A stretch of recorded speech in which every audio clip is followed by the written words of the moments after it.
Barry, as always, you are very kind, and as this congregation, of course, is very kind, and I have enjoyed, along with my wife, this weekend being able to be with you. You are truly a congregation that loves the Lord, and your works are seen and experienced by many around the brotherhood, literally all over the world, and I thank God for you. It has been a joy to not only see again the many members of this congregation that we have come to love and appreciate over the years, but especially Sister Rice, and to be back in her presence again, and to be the recipient of her generosity and kindness over the years has encouraged me greatly. And so we look forward to honoring her in just a few moments following our worship hour. What a blessed privilege it is to be among the people of God. And I know that you love God, and that's why you're here today. And I love the opportunity to be with His people. And Barry and Celicia and their children, Kason, and to be around those sweet girls, Veda and Miranda. And I sometimes pause because I make a lot of rhymes with the girls' names and get them a little mixed up sometimes, but I enjoy being with them so much. They are wonderful children, and you are blessed by the great preaching that goes on in this pulpit and by the excellent example of faith in this family. We enjoyed last night being able to go to the Greider's home. I mentioned that in the Bible class hour. And before we went over to their home and Barry and Celicia came to pick us up at the hotel, Carla and I decided to run over to Target. We walked over there and wanted to do a little shopping and just take a little something over to their house. And I thought, well, it would be great if I could find something that would go along with being an Alabama fan. Maybe I could get a T-shirt for the kids, or maybe we could find some sort of cups or plates or napkins or something that had Alabama on it, because we were going to watch the game last night. And I couldn't find anything in Target about Alabama. And I said, oh, well, it hit me that we're in Tennessee, not Alabama. Maybe that is the reason. But then when we got to the Greider home, I realized why there wasn't any kind of Alabama paraphernalia at Target, because it was all at their home, and mostly in Kason's room. But I enjoyed getting to see all of that and watching the game, and just to be with good friends. They encourage us. We love them so much, love their children, love all of you. It's funny, isn't it, what we end up teaching our children and what they remember. Not long ago, our 24-year-old Jacob was over at the house. He had brought his dog with him. He and his wife had recently purchased a little Labradoodle, and has grown into a large Labradoodle, and they still bring him. And I noticed that Jacob was very careful out on the back deck to put the dog's watering bowl in a place that I don't normally leave the watering bowl. And I said, well, Jacob, what are you doing? Why are you moving that? And he said, well, because of that electrical box.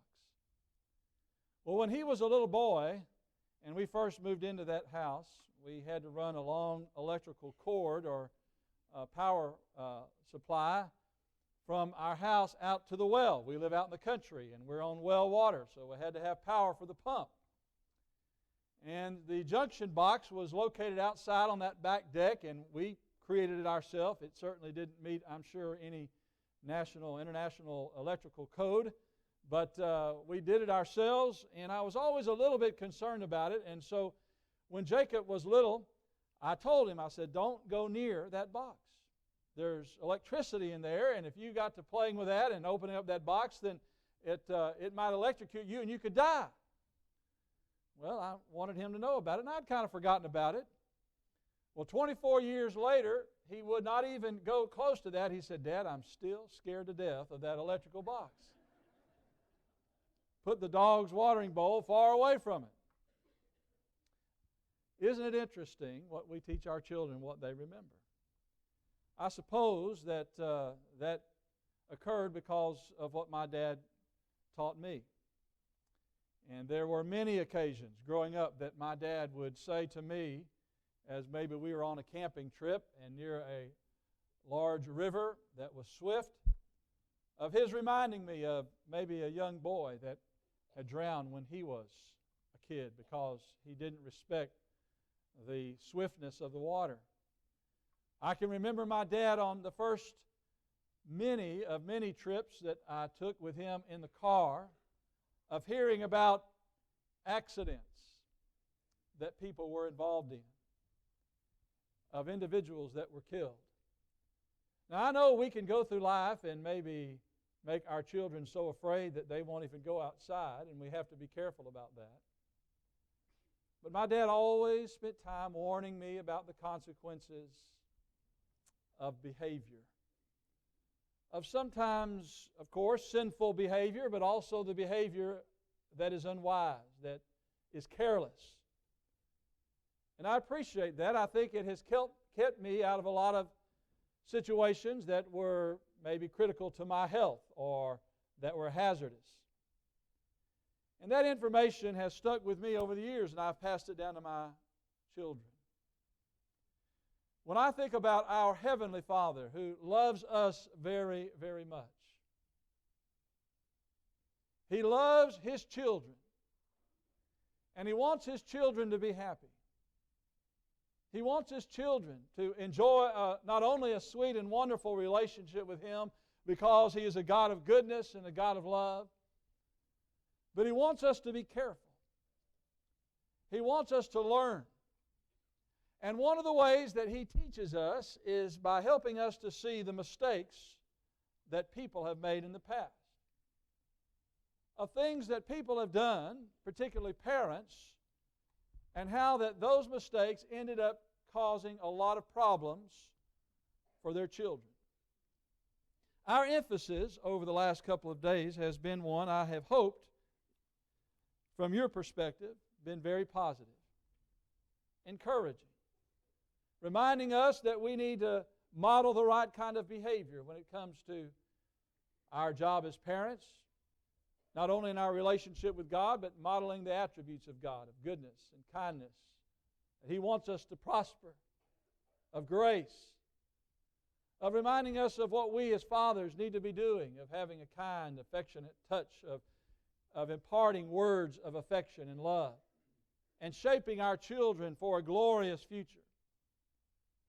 Hopefully all of the information you've received has been encouraging and from a positive perspective. But there is also an element of positivity that can be learned from an example of negativity,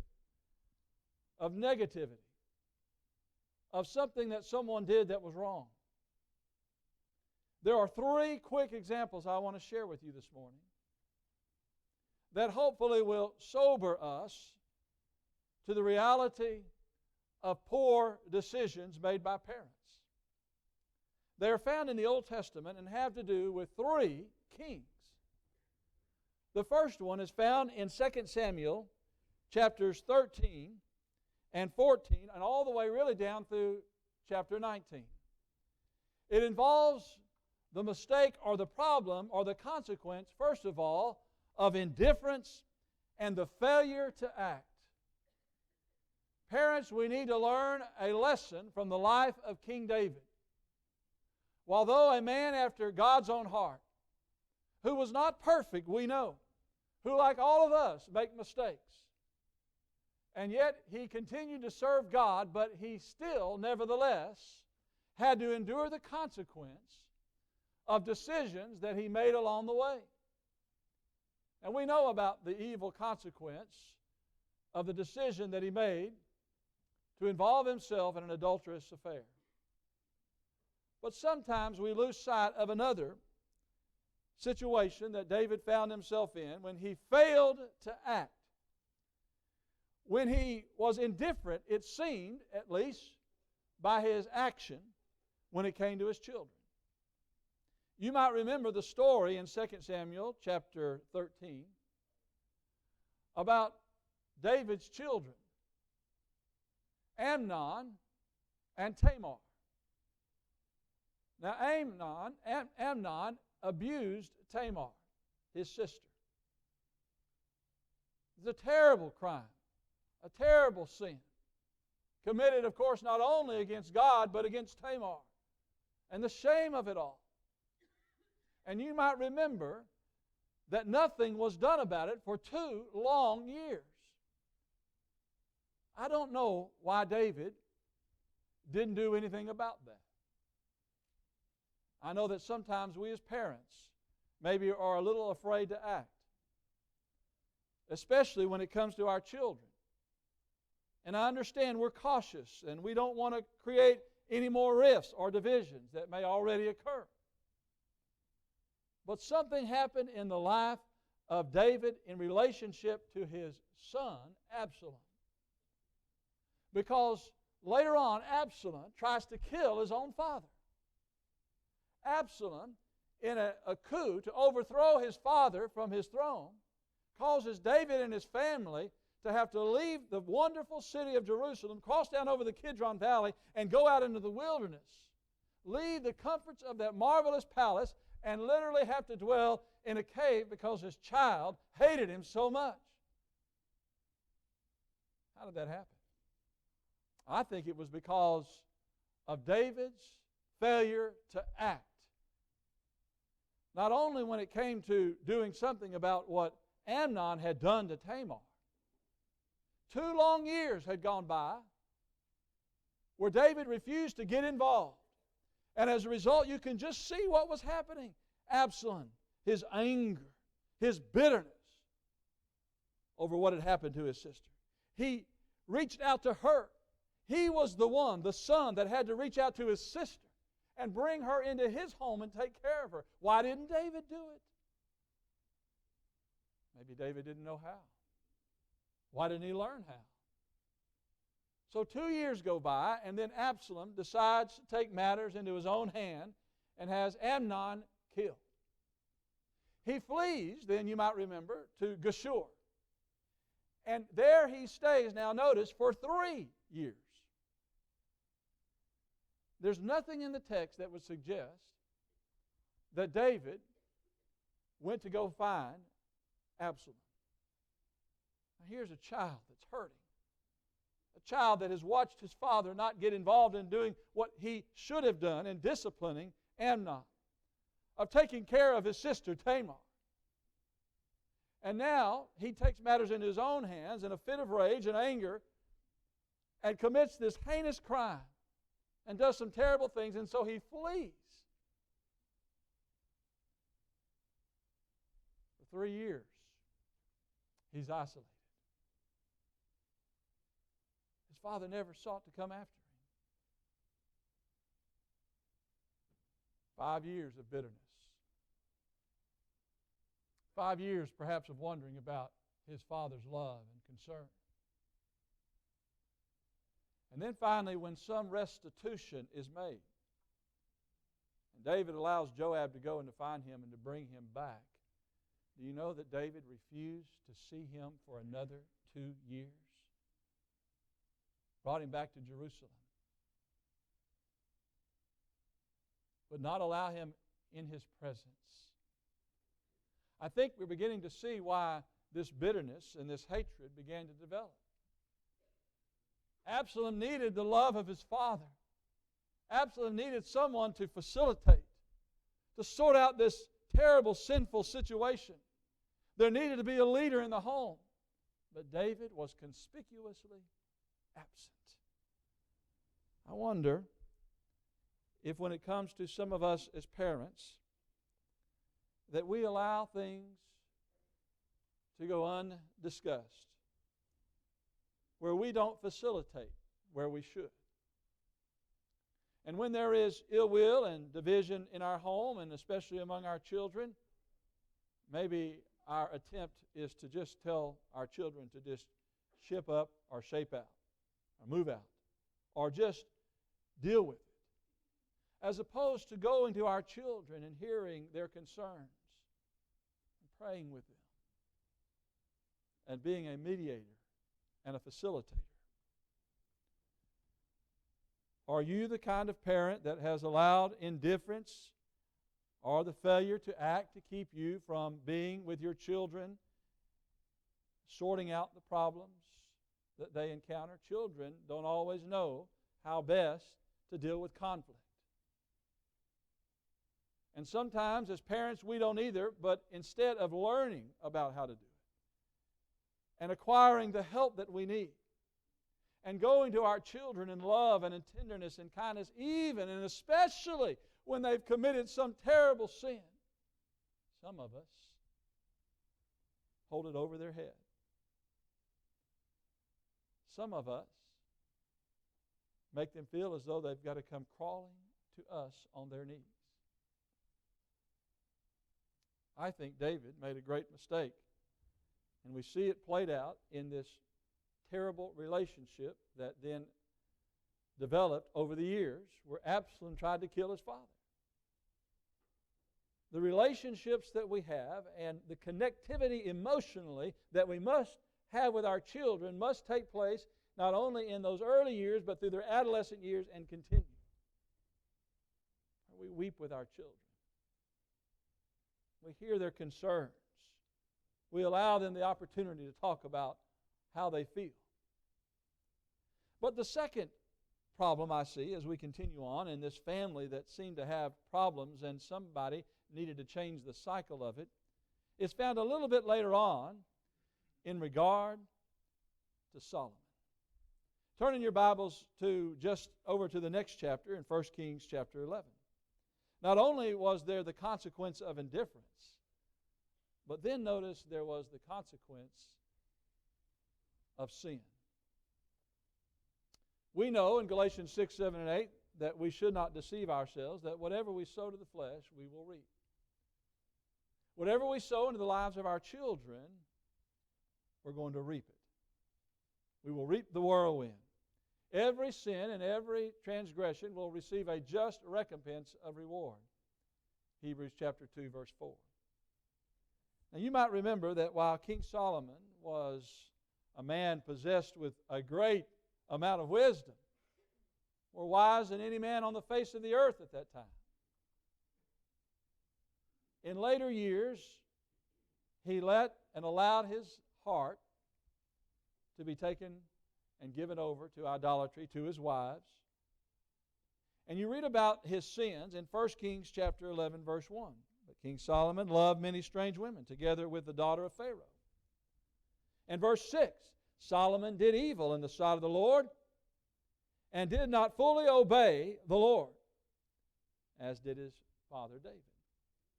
Then did Solomon build high places for Chemosh, and the abomination of Moab, and the hill that is before Jerusalem. Today it's called, even as you look out across the Kidron Valley from the area of the Temple Mount or down in the city of David, you'll see the Mount of Olives, you'll see Mount Scopus, the Mount of Olives, and you see what is even today still called the Hill of Offense, where David built these temples to these foreign gods. And verse 8 says, likewise did he for all his strange wives, which burnt incense and sacrificed unto their gods. And the Lord was angry with Solomon, because his heart was turned from the Lord God of Israel, which had appeared unto him. Now, that is terrible, of course.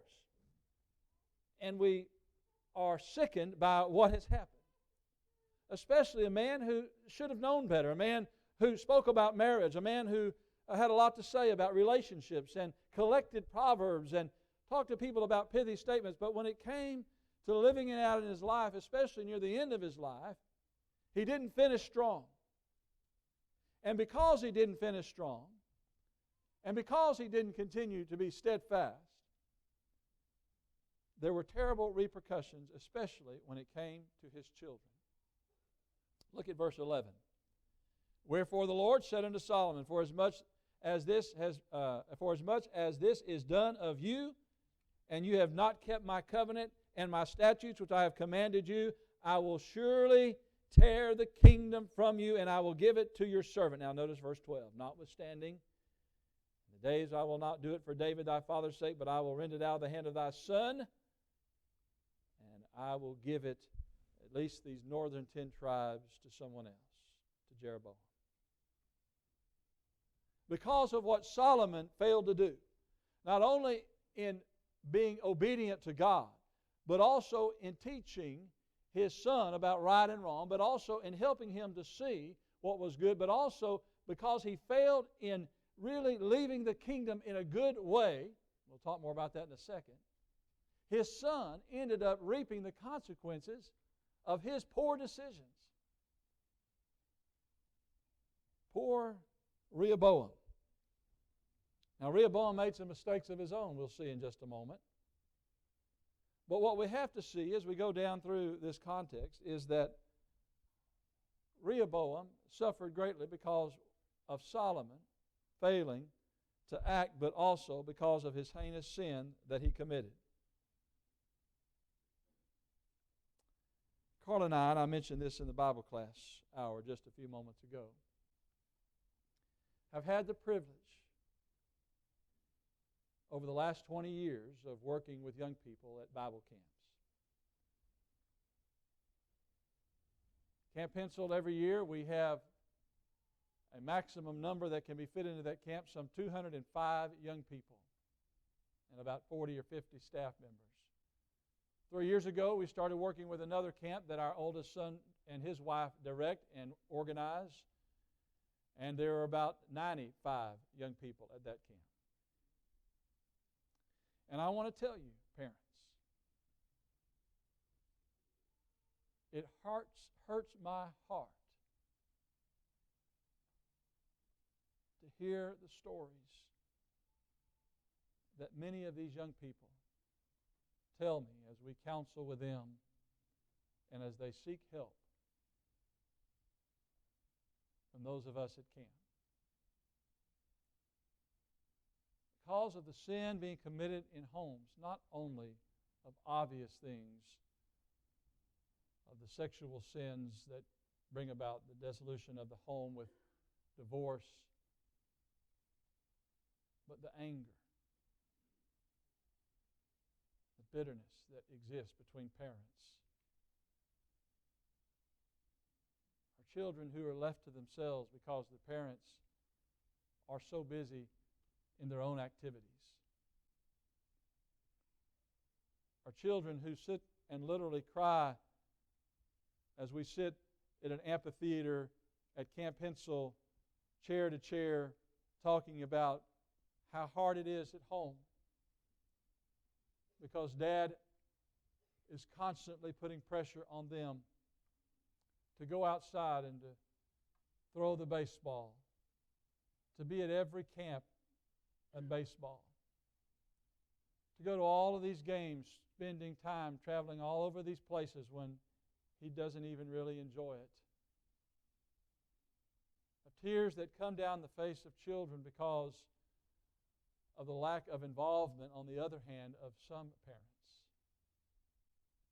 My heart aches.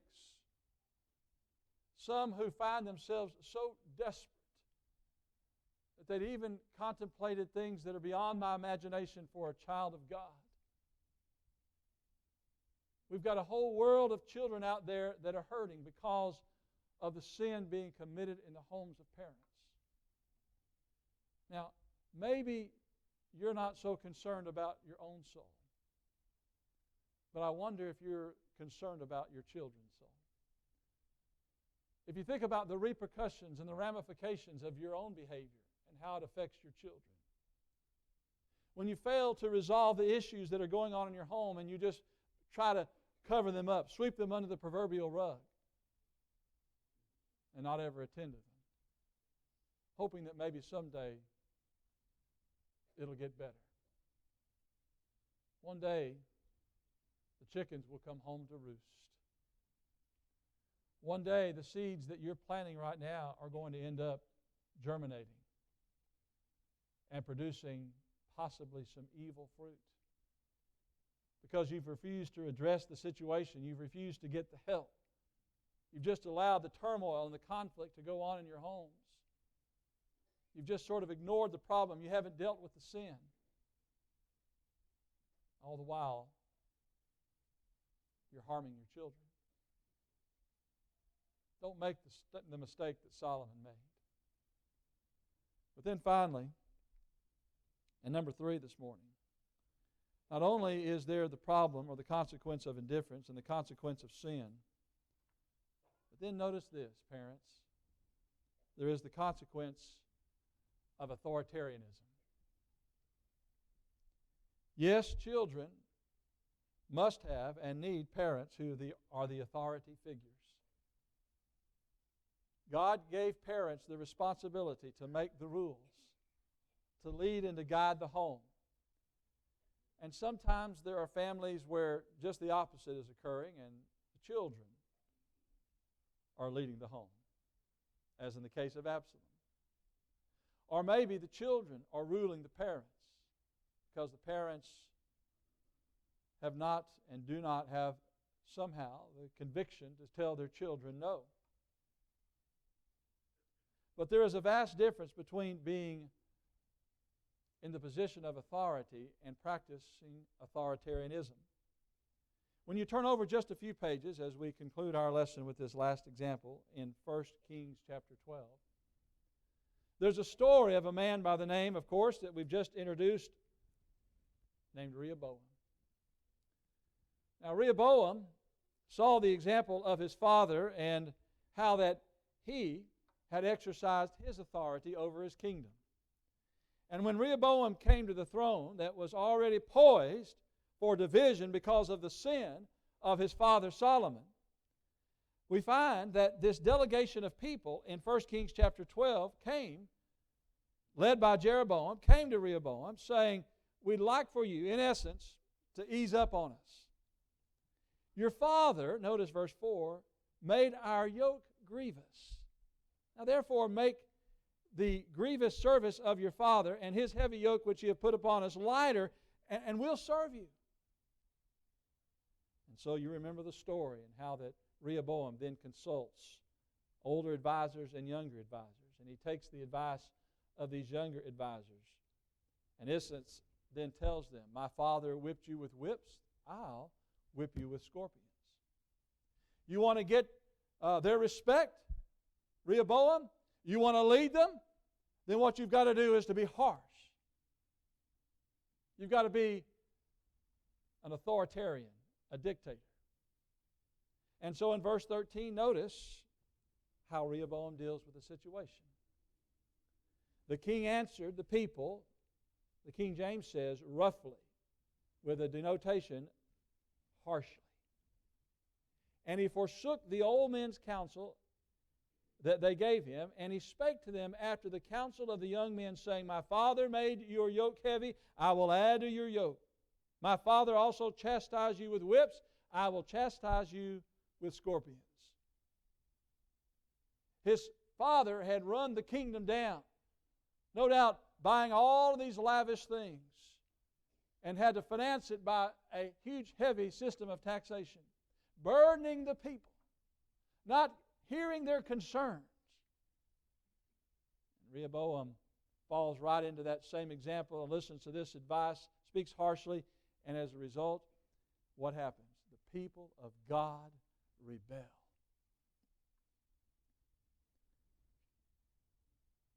I hope, moms and dads, that we understand the difference between being an authority figure and exercising authoritarianism. Authority is kind. Authoritarianism is dismissive and it's rude. Authority is firm, looking into the heart of the child. Authoritarianism is overly concerned with the letter of the law, often completely overlooking the heart of the child. Authority disciplines. Authoritarianism abuses. Sometimes that abuse is through manipulation, power pulls, verbal undressing, or even worse. Authority is open and approachable. Authoritarianism is easily threatened and therefore discouraging. Authority is thoughtful and intentional. Authoritarianism is explosive. Authority is consistent. Authoritarianism is unpredictable and can jump out and bite off a head at any given moment. Authority encourages people and builds them up.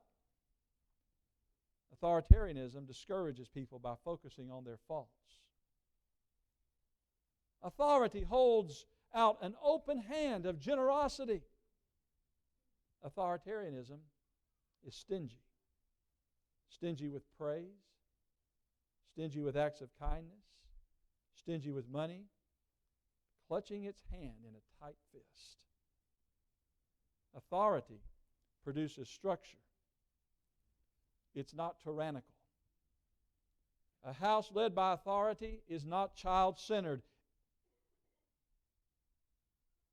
Is not a child-centered, that is. It is a God-centered and parent principle-driven when it's by authority. A man who leads with authority thinks a lot about the personalities and the needs of his people. A man who leads out of authoritarianism is concerned primarily with one personality and need, and that's his own. Authority is not harsh and angry. It's kind and good. Rehoboam failed to understand that, and the children of God rebelled. I wonder about our own children. I wonder about the elders of the church, Bible class teachers, and how we approach our young people. Is it with a heart of kindness and love? Is it that our speech is with grace seasoned with salt? Do we speak words of kindness? Do we understand the power of our tongue, that a soft answer turns away wrath, but grievous words stir up anger? Do we not remember that a wholesome tongue is like a tree of life, but perverseness therein is a breach or a break in the spirit? The problem of indifference, not acting when we should, the problem of sin, and the problem of authoritarianism. I know that sometimes as we hear lessons like this, we feel hurt because of mistakes that we've made. And I want to tell you that I've made a lot of them. And something still haunts me to this day, and even as I thought about it in preparing this lesson, words that my son uttered, that I still have remorse and shed tears over. And one day, when rebuking him for his behavior, he began to cry and cry over something that I didn't quite understand. And I said, "Why are you crying over something you've done wrong?" And he says, "Because, Dad, the way you talk to me." And I said, "What do you mean?" He said, "You talk to me like that old stray dog you saw yesterday, trying to get him out of our yard."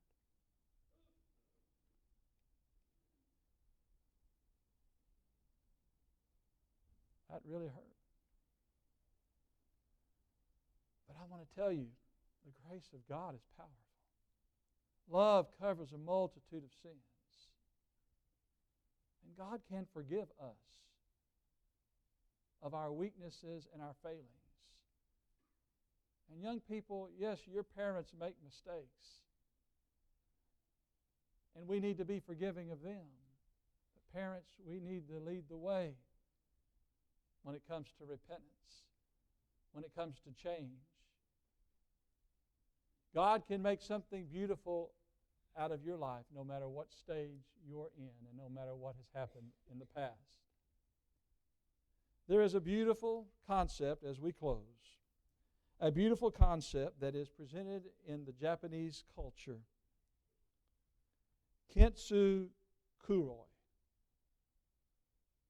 A word that has reference to taking something like a tea cup that has been broken, that has a long history maybe.